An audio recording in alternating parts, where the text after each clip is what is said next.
Dobrý večer vám všem. So I ran out of journal entries, Tak došly mi zápisy z deníčku. but I have enough humiliating stories about myself to last for hours. Ale klidně vám několik hodin můžu povídat velmi ponižující příběhy z mého života. In fact, my whole life is just one large collection of humiliation. Ale v podstatě celý můj život je jedna obrovská kolekce pokořujících příběhů o pokoření. For instance, Například. I was around 6 or 7, Když mi bylo něco asi mezi 6 a 7 lety, and the neighbor kid and his cousin came by. tak jedno dítě ze sousedství a jeho bratranec přišli. And his cousin was this really pretty girl. A tím bratrancem byla velmi půvabná dívka.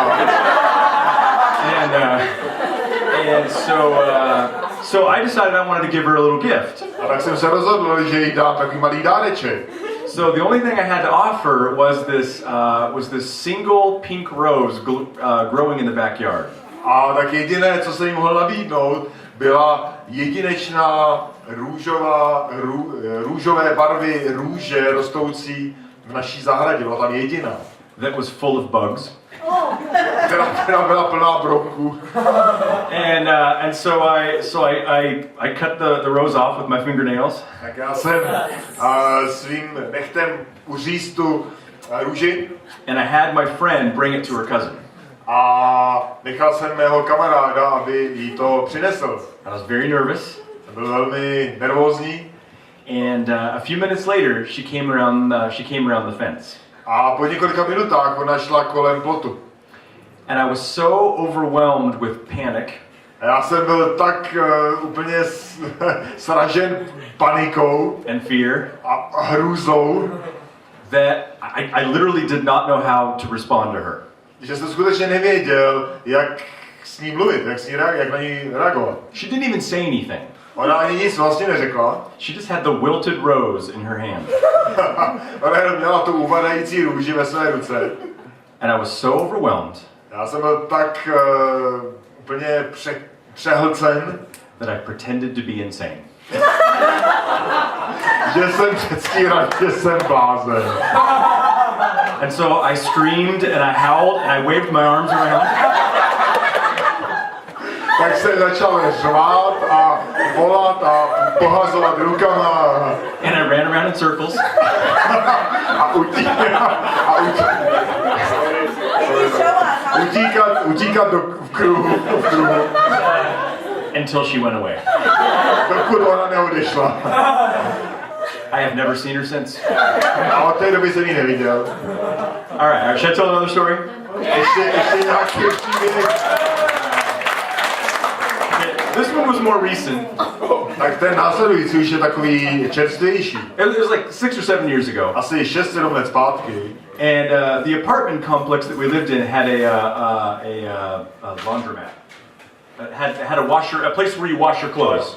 A ta bytovka, kde jsme bydleli, tak měla prádelnu. And I was switching out the laundry. I was putting the wet laundry into the dryer. A já jsem měnil to prádlo, to vlhké čerstvě prané do sušičky. And this really tall, big, athletic black guy walked into the room. A do místnosti vešel vysoký, svalnatý černoch. And so I immediately had to look cool. I had to look cool for him. I wanted to look cool for the black guy. A já jsem chtěl v tu chvíli vypadat jako dobře před tím chlapem. So yeah, okay. Nahodil rameno. And so I took the clothes out and I put them on my shoulder like this. I'm trying to flex my arm. Tak jsem vzal to prádlo, tak hodil jsem si ho na rameno, jo, aby byl vidět svaly. And I greeted him in a normal American way. Normálním americkým způsobem. What's up, bro? What's up, bro?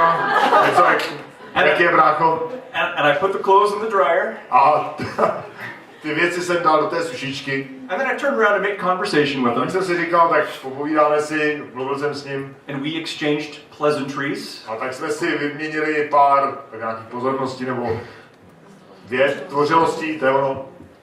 And I looked down on my shoulder. Podíval jsem se na mé rameno. And I have a pair of my wife's underwear.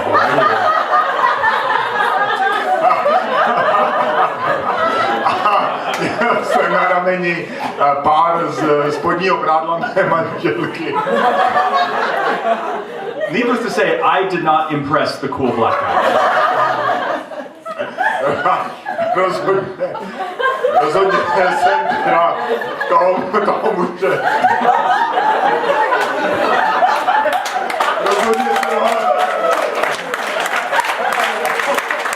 Rozhodně jsem ho nezaujal.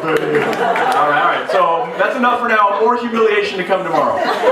Thank you very much.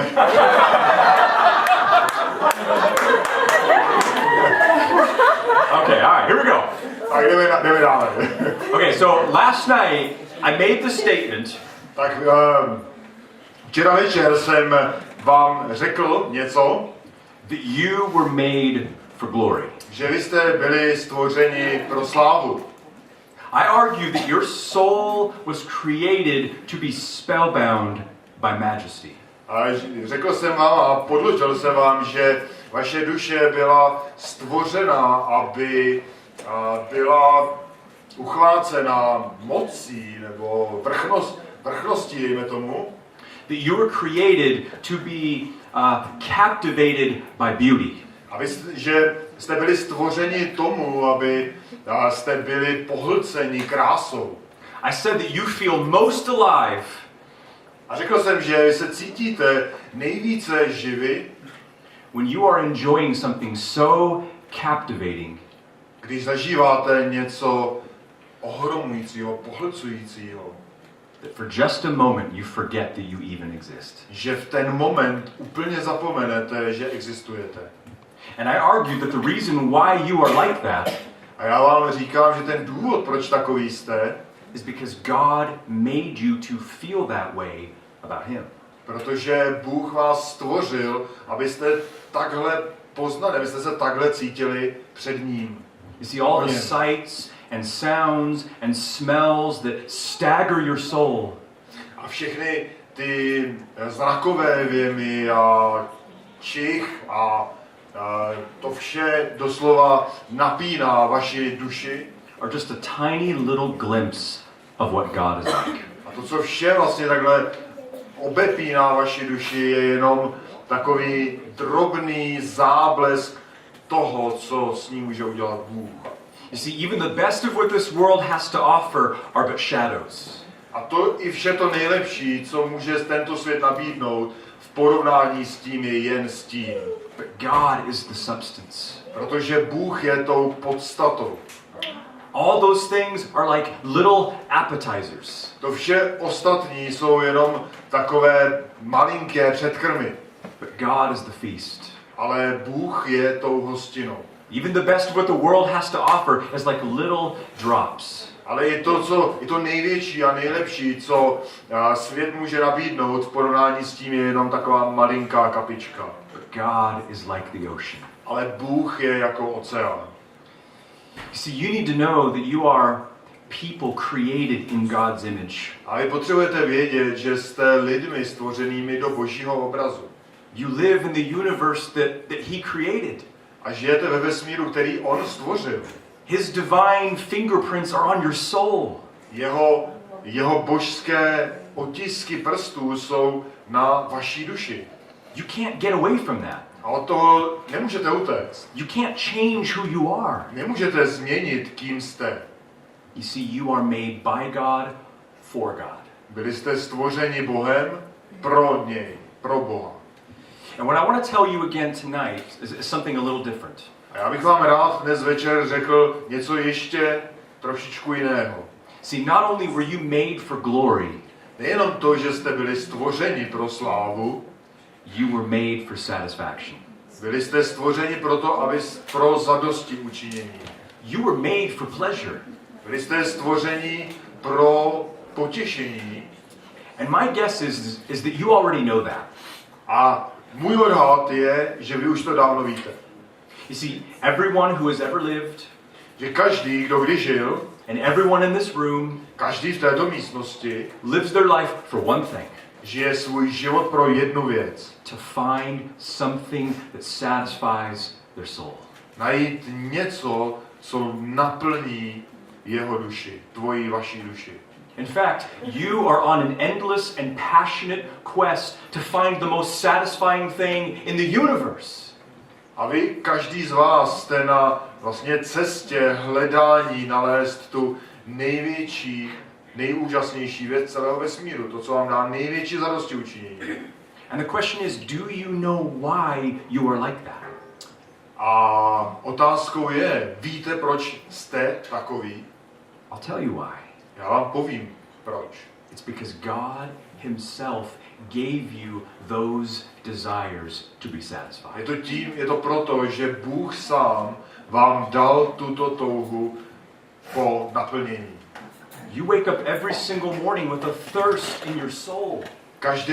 Každičké ráno vstáváte s žízní ve vaší duši. And the reason is because God created you with that thirst. A ten důvod je, že Bůh vás vytvořil s touto žízní. You see, God gave you desires to be satisfied. A vidíte tedy, že Bůh vám dal touhu být naplněn, so that God himself could satisfy those desires with himself. A to největší naplnění je tak, že Bůh sám tuto touhu naplňuje sebou samý. You see, the Bible says that God is a mouth-watering feast. Bible nám říká, že Bůh je skutečně zavlažující hostinou, nebo přebohatou hostinou. That he is a thirst-quenching fountain of life to the soul. Že on je žízeň uhašující fontánou, žízeň duše. And you want to hear something crazy? I'm sorry. Do they want to hear something crazy? A slyšeli jste někdy něco, nebo slyšíte něco bláznivého? You already knew that. Vy už to víte. You already knew that God satisfies the longings of the soul. Vy víte, že jedině Bůh naplňuje touhu vaší duše.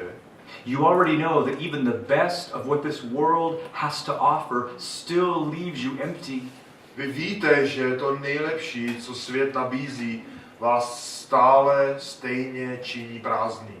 Because at the end of the day, Protože na konci dne, even if you have popularity and success, i kdybyste měli popularitu a úspěch, even if you have good looks, i kdybyste vypadali úžasně, even if you have fashionable clothes, i kdybyste měli sebe módnější šaty, even if you have a promising career, i kdybyste měli zaslibující slibnou kariéru, even if you think the party lifestyle is working for you, i kdybyste si mysleli, že život přes nějaké party je přesně pro vás, even if you have the hottest boyfriend or girlfriend in the universe, i kdybyste měli tu nejkrásnější přítelkyni či přítele v celém vesmíru, at the end of the day, na konci dne, when you lie in your bed, když usínáte na své posteli, it's just you and your thoughts. jste to jen vy a vaše myšlenky. And the siren in your soul is screaming for something more. A siréna ve vašem srdci řve po něčem daleko větší. And I'm here to tell you that that something more is God himself. A já vám chci říct, že je to něco, co to větší je Bůh sám. So I'm going to read a few verses from the Bible. Já bych vám rád přečetl několik veršů z písma. And it might surprise you that these verses are in the Bible. A možná vás překvapí, že ty verše v Bibli jsou. These verses talk about how irresistible and appetizing God is. Ty verše vám dokáží, jak neodolatelný Bůh je. Listen very closely. Prosím, poslouchejte velmi, velmi pozorně. The first one says this. Ten první říká toto. It's David, King David, praying to God. Je to král David, který se modlí k Bohu. And he says, "You will make known to me the path of life.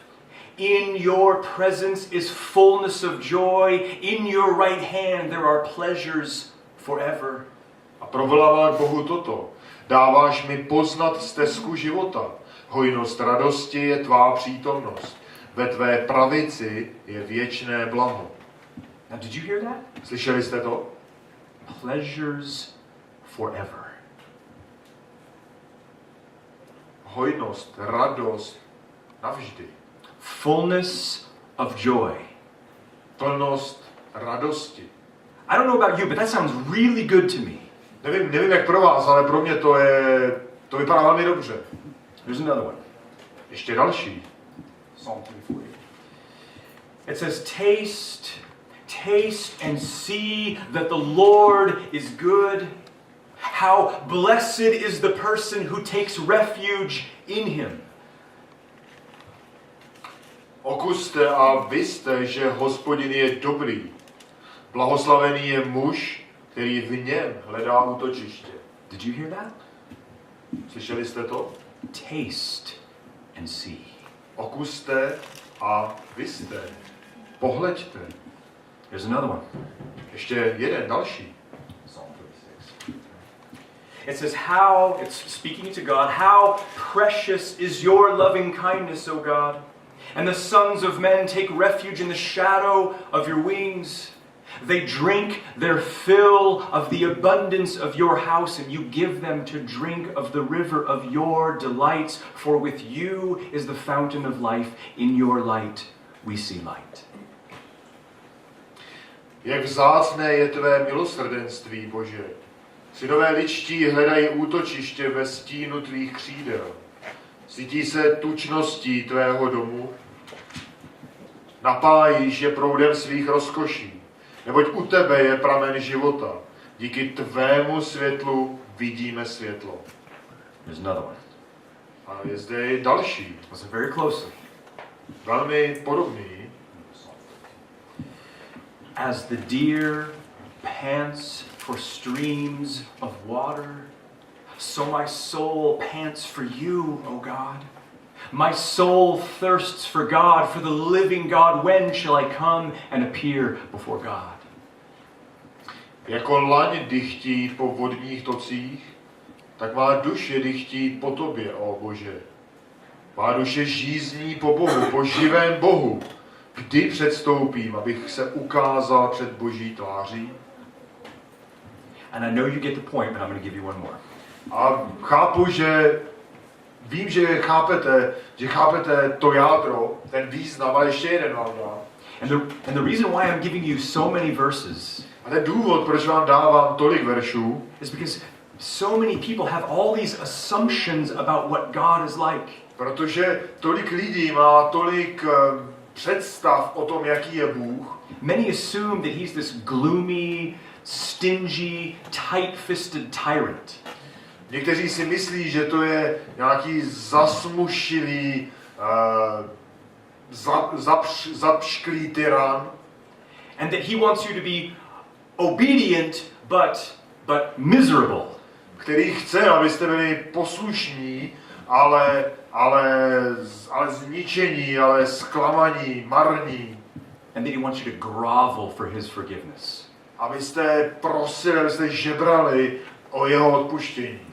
But you see, in the Bible, God reveals himself very, very differently. Ale vidíte, že Bůh sám sebe v Biblii ukazuje úplně jinak. He reveals himself as infinitely happy. On sebe zjevuje jakožto nekonečně radostný. And that he loves to satisfy the longings of human beings with himself. A že se raduje, miluje, když může naplnit touhy lidského srdce sebou samým. This verse says this, Psalm 107:9. It says, "For he has satisfied the thirsty soul, and the hungry soul he has filled with what is good." Duši lačnou nasytil a duši hladovou naplnil dobrými věcmi. You see, you were made for pleasure. Vidíte, že vy jste byli stvořeni pro radost, pro potěšení. You were made for satisfaction. Vy jste stvořeni proto, abyste byli naplněni. You just thirst every day. Vy žízníte každý den. You can't deny that. To nemůžete popřít. You see, that is the meaning of life. To je význam života. To experience fullness of joy and pleasures forever. Abyste zažili naplnění, plnost radosti navždy. Don't you want that? Nechcete to? Don't you want fullness of joy? Nechcete plnost radosti? Don't you want pleasures forever? Nechcete radost, potěšení navždy? There's not a human being in the universe that doesn't want that. Tak není žádného živého tvora, člověka na celém vesmíru, který by to nechtěl. And think about your everyday life just for a minute. A zkuste přemýšlet o vašem každodenním životě na chviličku. You can taste satisfaction in everyday experiences. Můžete zažít, ochutnat naplnění v každodenní zkušenosti. In bowls of ice cream, Například třeba ve zmrzlině, in cups of coffee, v šálku kávy, on relaxing vacations, nebo na prázdninách, kdy odpočíváte, when you hold your lover's hand, když třeba držíte ruku své milé, when you sit on the beach, sedíte třeba na pláži, when you feel the cool breeze on your face, kdy cítíte studený vánek na své tváři, when you sit by a warm fire, nebo když sedíte třeba u rozpáleného ohně, when you hear your favorite song. když slyšíte vaši oblíbenou píseň. You see, all of those things are glimpses. To vše jsou jenom záblesky, They're samples. příklady, They're foretastes takové vzorky, takové vzorečky of what it's like to be satisfied in God. toho, co to znamená být skutečně naplněn v Bohu. And you have not tasted real pleasure or satisfaction until you have tasted the God of the universe. A neochutnáte to největší potěšení, dokud neochutnáte skutečného Boha celého vesmíru. But I need to give you some unfortunate news. A musím vám dát i několik méně šťastných pohledů. There's a problem. Je zde totiž problém. And it's really, really serious. A ten je velmi vážný. In fact, it is infinitely and eternally serious. Ten problém je nekonečně vážný a je vážný na věčnost. And what I'm talking about is the reality that the Bible calls sin. A tou skutečností je to, co Bible nazývá hříchem. And it really is infinitely serious. A je skutečně nekonečně vážný. And what you have to understand is that sin is way more than just doing naughty things. A musíte pochopit to, že hřích je daleko víc, než dělat nějaké zlé nebo hloupé věci. It's way more than just breaking a few rules. Je to daleko něco většího, než to, že porušíte pár pravidel.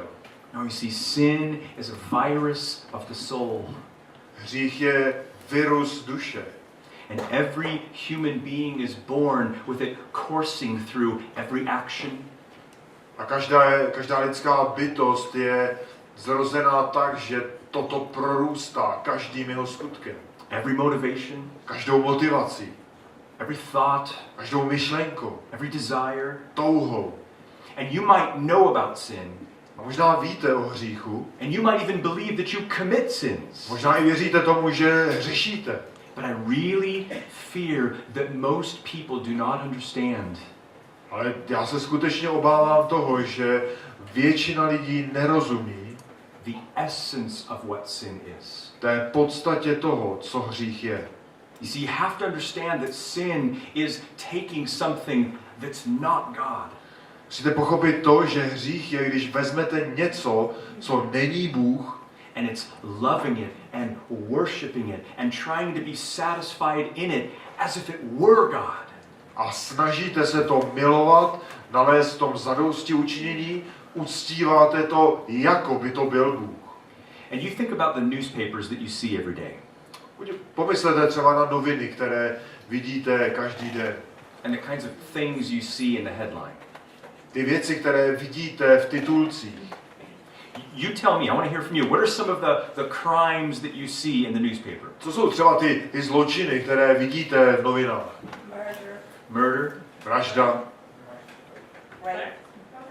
rape, robbery, znásilnění, loupež, krádež. What else? Co dalšího? Kidnapping. Únosy, Right? The sex slave industry. sexuální otroctví, Right? Bribery. Corruption. Korupce, úplatky. Okay, now we all agree that those things are horrible. A všichni souhlasíme s tím, že tyhle věci jsou strašné. But what you have to understand is this. Ale to, co musíte pochopit, je toto. Is that all of those things, as bad as they are Že všechny tyto věci, tak jak jsou špatné, a symptom of a deeper issue. jsou jen symptomy něčeho daleko hlubšího. Human beings have forsaken God. Lidské bytosti odmítly Boha. You see, you have to understand that what sin does is replace God with substitutes. Musíte pochopit to, že to, co hřích činí, je, že nahrazuje Boha nějakou náhražkou. And that's why people aren't satisfied. A to je přesně důvod, proč v té náhražce žádný člověk nenajde naplnění. You see, sin lies to you. Protože hřích vám lže. It tries to convince you that it can do only what God can do. Protože se vás snaží přesvědčit, že ta náhražka může udělat to, co jen Bůh může udělat. Namely, satisfy the deepest longings of your soul. A to především naplnit ty největší touhy vaší duše. And I don't know if you remember what happened on April 26th, 1986. Nevím, jestli si pamatujete, co se stalo 28. dubna 1986. Yeah, exactly. Chernobyl, Ukraine. Good. Přesně, havárie černobylské jaderné elektrárny na Ukrajině. There was a nuclear power plant, Jaderná elektrárna, and there was a massive explosion. obrovská exploze, There was a nuclear meltdown, celý ten objekt se rozstavil and this poisonous substance filled the air. a ta jedovatá substance, ty plyny, to vše naplnilo vzduch. Anyone in Chernobyl or the surrounding areas, Kdokoliv v Černobylu samotném či v blízkém okolí, even up to hundreds of miles away, až na stovky mil, breathed in that toxic, contaminated air. vdechoval tenhle toxický, kontaminovaný vzduch. Thousands of people died. Tisíce lidí zemřeli. And even years after the explosion, A i roky po té people were still seeing the effects of the contamination, the toxic contamination. lidé stále mohli a mohou pozorovat důsledky této kontaminace. You see, if you lived within hundreds of miles of that explosion, there was no escape. Pokud jste žili do 100 mil od místa té exploze, neměli jste úniku. And you see, Chernobyl is a little microscopic picture A tady vidíte Černobyl jako takový mikroskopický obrázek. of what it was like when the toxic waste of sin came into the world. Obrázek toho, co to znamená, když ten toxický oblak hříchu vstoupí do světa. Adam and Eve's sin in the garden Hřích Adama a Evy v zahradě was a nuclear spiritual meltdown of eternal proportions. byla duchovní nukleární explozí. And when that happened, the whole world became a Chernobyl of sin. A když to se stalo, tak se celý svět stal Černobylem hříchu. Every tribe and tongue and nation and people in every century has been infected with that virus. Každý národ, každý jazyk, každý jednotlivec kdekoliv na této zemi byl infikován tímto virem. Everyone who has ever been born is in the blast radius of that original sin.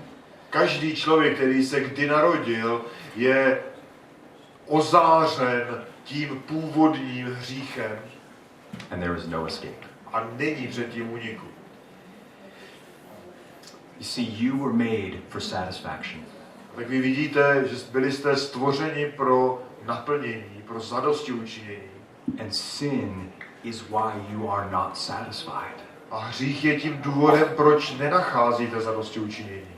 And so tomorrow night I'm going to continue to explain why sin is so serious. A zítra večer bych chtěl pokračovat v tom vysvětlit, proč hřích je tak vážný. And I'm going to talk about from the Bible what is God's solution for sin. A chci hovořit z Bible, co je božím řešením pro hřích. Because again, I have a very clear agenda for you this week. A opět, já mám velmi zřejmé poselství pro tento týden. I'm not necessarily here to try to convince you that God exists. Já tady nejsem proto, abych vás přesvědčil, že Bůh existuje. I'm simply here to tell you that your life and your experiences Já jsem tady prostě a jednoduše proto, že váš život a vaše zkušenost tell you that you know already that God does exist. vám říká, že vy skutečně v tuto chvíli víte, že Bůh existuje. And that he is beautiful. A že je nádherný. So we'll come back tomorrow night. Takže přijdem zítra večer.